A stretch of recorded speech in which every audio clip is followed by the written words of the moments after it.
She carefully sliced the meat, each cut deliberate, and dropped it into the bubbling pot, watching as it disappeared beneath the boiling broth. The rich aroma filled the air, blending with the hiss of the fire beneath the pot. She stirred slowly, her eyes focused, a faint smile curling on her lips as the liquid thickened. The room was quiet, save for the sound of the bubbling pot and the rhythmic scrape of the wooden spoon. Finally, she turned to you, her gaze piercing, and asked in a low, steady voice, "Do you know what kind of meat this is?"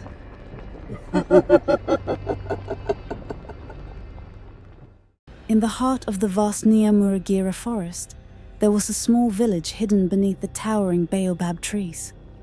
The villagers lived peacefully, harvesting the fruits of the earth, with their ancestors' spirits watching over them. But among them was a woman named Nandira, whose name was often whispered with unease. Nandira, a widow of many years, lived on the edge of the village, alone with her 3 children. The villagers noticed that her children never seemed to grow old, remaining the same age year after year. Though they were curious, they dared not ask, for Nandira was known to have an unsettling connection to the spirits that roamed the wilds. Her eyes always glimmered with a secret, one that no villager had the courage to uncover. On stormy nights, when the winds howled through the trees, strange cries would echo from Nandira's hut, mixing with the sound of the thunder. Some said they had seen shadows dancing around her home. Others claimed they heard the sound of bones breaking. One by one, her children would vanish from the village, only to return several days later as if nothing had happened. The village elders warned against asking too many questions about Nandira's children, and they urged their people to respect the unseen forces that governed the land. But as the whispers grew louder, so did the fear of what truly happened in Nandira's home. One day, the youngest villager, a brave girl named Casey, decided she would uncover the truth about Nandira. Casey, known for her curiosity, had often been warned by her grandmother to stay away from Nandira's hut. But her grandmother's tales of dark magic only fueled Casey's resolve. She had heard stories of the iron pot, an ancient relic passed down through Nandira's family, a pot said to hold the power to summon the spirits of the dead. It was whispered that this pot could also grant eternal life at a terrible cost. The thought of such a power made Casey's blood run cold, but it also made her want to understand its mysteries. One evening, as the sun dipped behind the mountains, Casey crept through the village and made her way to Nandira's hut. She crouched near the window and peered inside. Her heart raced as she watched Nandira stir something inside a large iron pot. The air inside the hut was thick with the scent of burning herbs, and an eerie light flickered from the fire. In the shadows, Cassie saw the shape of 2 children huddled in the corner, their faces pale and gaunt. They looked different from the children she had seen running through the village. Their eyes were empty. Their skin was cold, as though touched by death itself. Cassie held her breath as Nandira began to chant in a language long forgotten by the villagers, her voice low and raspy, like the wind through dried leaves. The words were foreign, but their meaning was clear to Casey. It was a call to the spirits, a summoning of forces too dark for the living to understand. The iron pot bubbled with a strange thick liquid that hissed and popped. Suddenly, Nandira stopped chanting, and with slow, deliberate movements, she turned to her children. The pale figures did not flinch, their hollow eyes fixed on the floor. Cassie felt a chill run down her spine as Nandira approached them, her bony hands reaching out to grasp the youngest child by the arm. Cassie wanted to scream, to warn the child, but fear gripped her throat. Nandira dragged the child toward the iron pot, and with a single swift motion, she plunged the child's arm into the bubbling liquid. The child didn't scream, didn't cry. The only sound that filled the air was the crackling of the fire. Casey's stomach turned as she watched Nandira continue her ritual, muttering strange words while her child remained eerily still. After what felt like an eternity, Nandira pulled the child's arm from the pot. The flesh was untouched, but the child's eyes now gleamed with an unnatural light. Their souls seemingly pulled closer to the otherworldly forces Nandira served. Shaken by what she had witnessed, Kessie fled back to her home, her heart pounding in her chest. The vision of the lifeless children and Nandira's cold ritual haunted her thoughts. The next morning, Kessie tried to warn the villagers, telling them about the strange magic she had seen. But the elders dismissed her claims, saying she was too young to understand the ways of the world. Nandira is a widow, a mother grieving her children, they said. We cannot judge the ways of a woman's sorrow. But Casey knew what she had seen was no ordinary grief. It was something darker, more sinister. As the days passed, Casey noticed something alarming. Nandira's children began to grow weaker, their once vibrant faces now dull and sunken. They moved like shadows through the village, never speaking, never laughing, as if they were merely shells of their former selves. At night, Cassie could hear the faint wails of Nandira's children carried on the wind. But when she asked others if they heard it too, they simply shook their heads. It was as if the entire village had chosen to ignore the growing darkness, allowing Nandira's curse to fester unchecked. Yet Cassie could not look away, for she knew that something terrible was brewing within Nandira's home. And soon, the entire village would feel its wrath. One night, Cassie dreamt of the ancestors, their spirits swirling around her like mist. In her dream, the village was in ruins, the ground littered with bones, and the sky thick with black smoke. The ancestors spoke to her in voices that echoed with authority, their words a warning she could not ignore. Nandira's power grows, and soon she will consume more than just her children, they said. She feeds on the souls of the innocent, using the iron pot to bind their spirits to the land. If she is not stopped, her hunger will devour the entire village. Cassie awoke drenched in sweat, her heart thundering in her chest. The warning of the ancestors echoed in her mind, and she knew that time was running out. Determined to protect her people, Cassie sought out her grandmother, the village's oldest and most respected elder. Her grandmother, wise and filled with the knowledge of the old ways, listened carefully to Cassie's recounting of the dream and the horrifying ritual she had witnessed. I feared this day would come, her grandmother said, her voice low with sorrow. Nandira is no longer one of us. She has bargained with the spirits for power, but such gifts come at a price. The ancestors have chosen you, Cassie, to stop her. You must go to the sacred grove at the heart of the forest and seek the guidance of the spirits. Only they can tell you how to break the curse of the iron pot. Cassie's journey to the sacred grove was fraught with danger. The forest was dense, the trees growing thicker as she ventured deeper into its heart. The air was heavy with the scent of damp earth and ancient magic, and the shadows seemed to move with a life of their own. As she walked, Cassie could feel the presence of the spirits, their eyes watching her from the darkness. It took hours before she reached the grove, a place where the trees grew tall and twisted, their roots tangling together like the fingers of the dead. At the center of the grove stood an ancient altar, covered in moss and vines, and it was here that Casey knelt to pray. The spirits of the grove appeared before her, their forms shifting like smoke. "You have come seeking answers," they said, their voices a chorus of whispers. "But the path ahead is treacherous. To defeat Nandira, you must face her in the realm of the dead, where her power is strongest.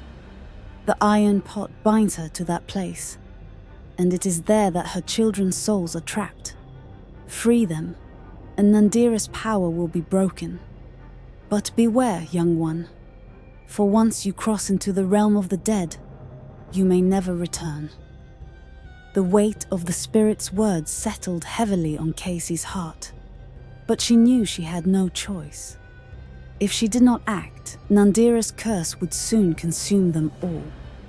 With the spirit's cryptic words still echoing in her mind, Casey returned to the village under the cover of darkness. She carried with her the instructions given by the spirits, but felt the crushing weight of the task ahead.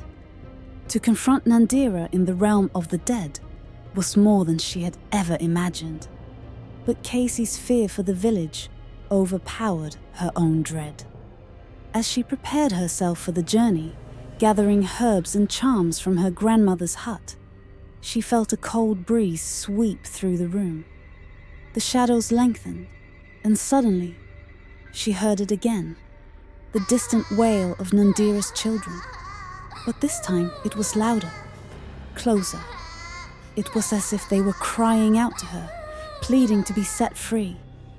Casey felt the pull of something unnatural as she approached Nandira's hut again that night.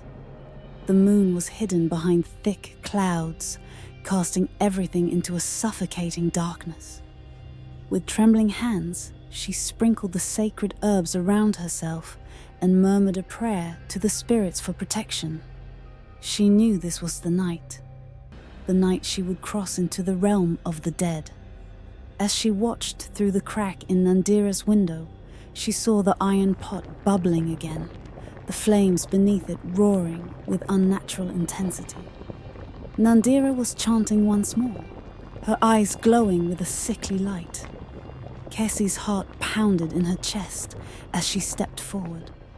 She had no choice. She would enter Nandira's world, no matter the cost. As Casey whispered the final incantation, the world around her began to warp. The air grew thick, as though it were filled with invisible hands clawing at her. The village, once so familiar, twisted into a nightmarish landscape. The trees outside Nandira's hut bent at impossible angles, their branches grasping like skeletal fingers. The ground beneath Casey's feet turned cold and lifeless. Shadows slithered across the earth like serpents, and the air was filled with an eerie, unnatural silence. She had crossed into the realm of the dead, and immediately Casey felt an overwhelming sense of dread. Every breath she took seemed to echo in the emptiness around her. In this darkened realm, Nandira's hut loomed larger, more menacing. A chill ran down Casey's spine as she stepped inside. The fire had turned black, and the pot now emitted a deep, otherworldly hum. The children were no longer cowering in the corner but stood motionless by the pot, their eyes hollow and dark, their faces twisted in agony. They were no longer the children she once knew. They were trapped souls, bound by Nandira's dark magic. Casey's gaze fell upon the iron pot, which seemed to pulse with a life of its own. And then, from the shadows, Nandira emerged. Her eyes were no longer human. They gleamed with a dark hunger, a hunger for the souls she had consumed, and the ones she would consume next. Casey's heart raced as Nandira moved toward her, her figure towering and monstrous in the flickering light of the blackened flames.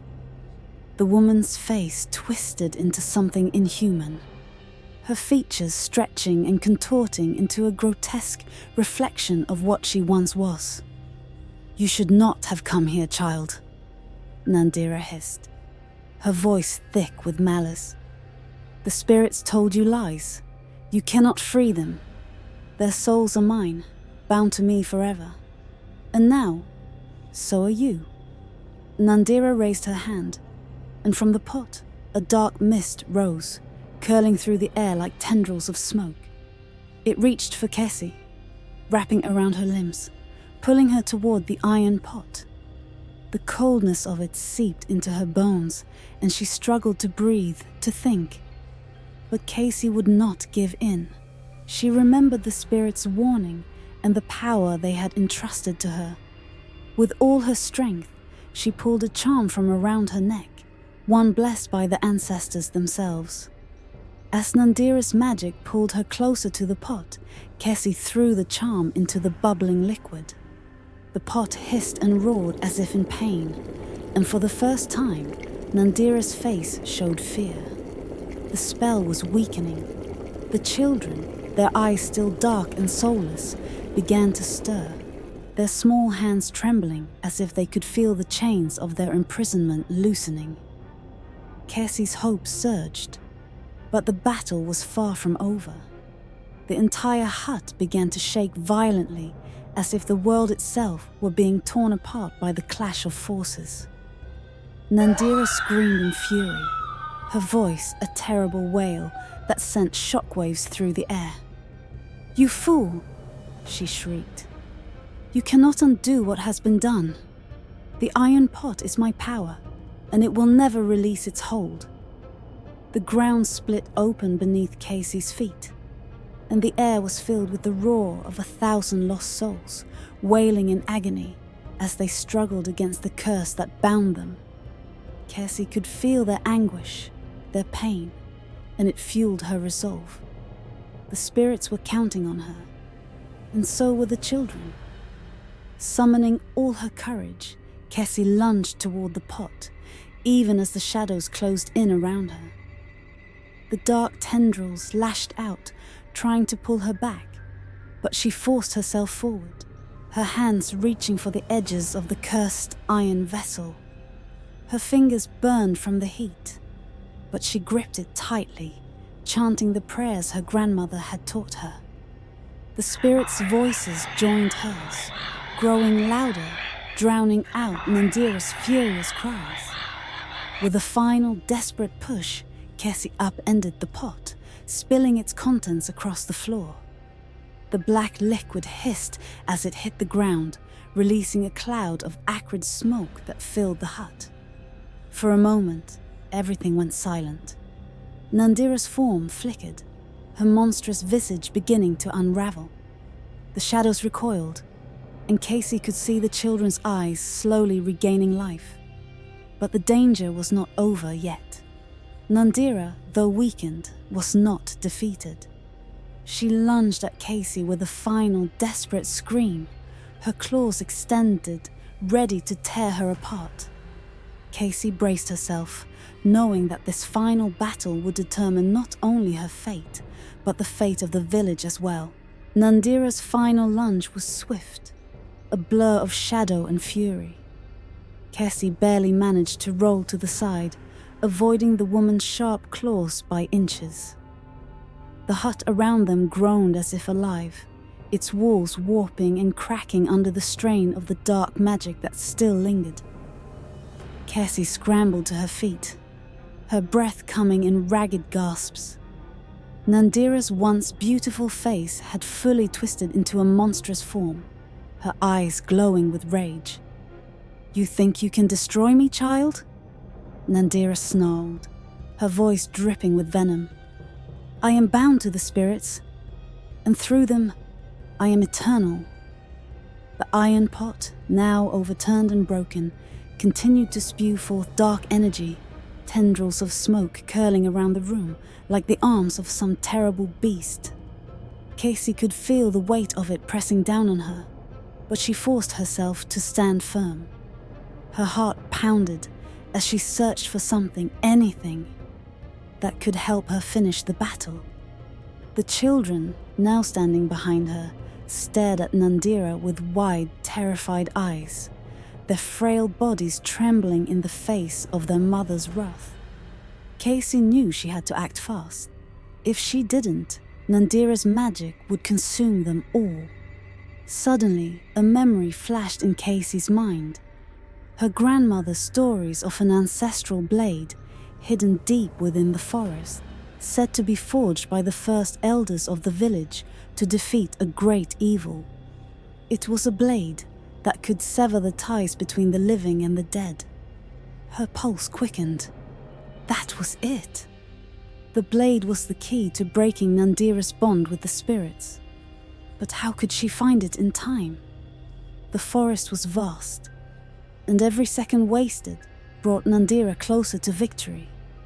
As if in answer to her thoughts, the voice of the spirits echoed around her, soft but insistent.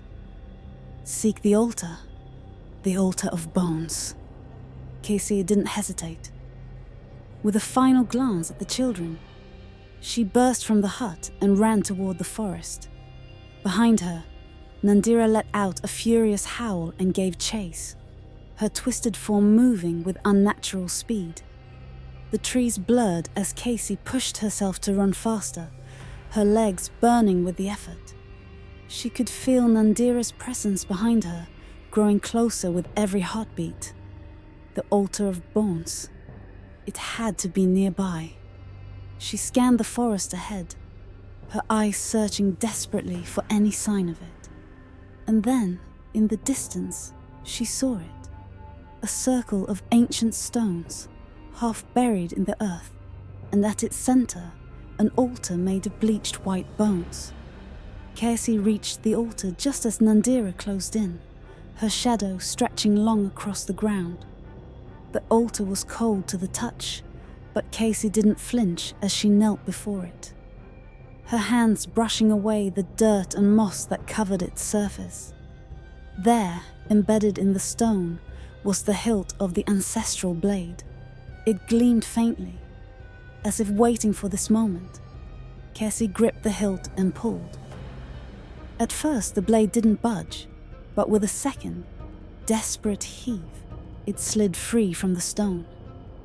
The blade was heavier than she expected, its surface etched with ancient runes that glowed faintly in the moonlight. Nandira appeared at the edge of the clearing, her face twisted with rage and hunger. "That blade will not save you," she hissed, her voice a low growl. "You cannot sever what is already eternal." But Casey stood firm, holding the blade out in front of her, feeling the weight of its power course through her arms. The spirits whispered in her ear, urging her forward. "You have the power," they said. "Strike now, before the darkness consumes you." Nandira rushed at Casey, her form a blur of darkness and fury. Casey gritted her teeth and swung the blade, aiming for the heart of Nandira's shadow. The blade met its target with a brilliant flash of light. Nandira screamed, a terrible, inhuman sound that echoed through the forest, sending birds scattering into the night sky.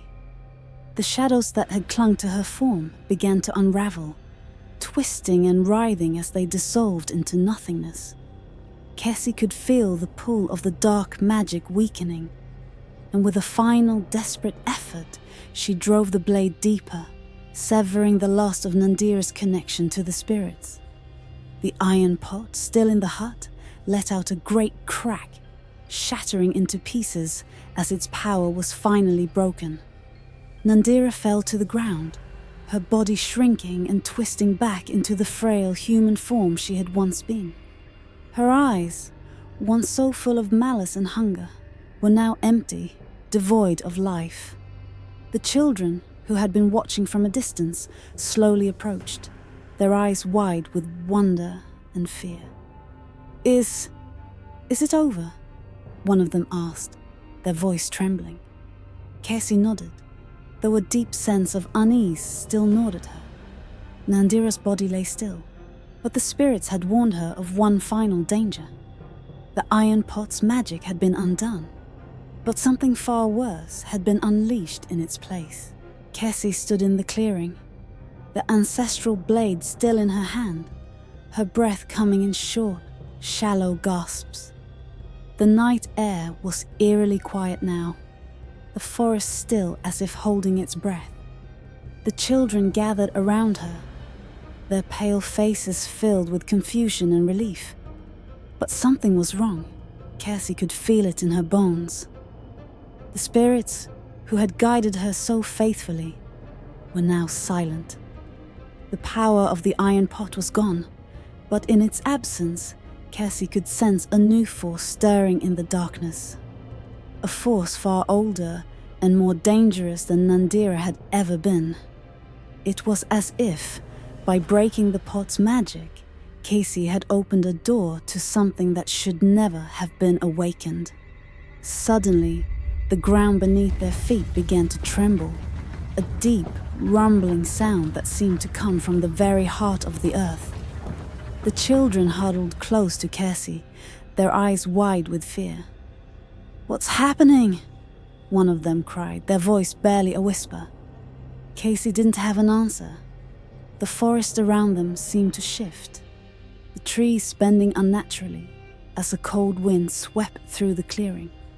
And then from the shadows, a figure began to emerge.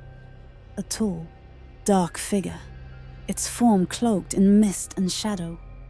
Its eyes gleamed with an ancient, malevolent power, far greater than anything Nandira had ever possessed. Cassie's heart pounded in her chest as she raised the blade once more, but deep down, she knew that this new force was beyond her. It had been waiting, lurking in the darkness, and now it was free. The figure stepped forward, its presence filling the clearing with a suffocating sense of dread. And then it spoke, its voice low and cold, like the wind through the graveyard. "The iron pot was merely a key," it said, its voice sending chills down Casey's spine. "And now the door has been opened. Subscribe for part 2.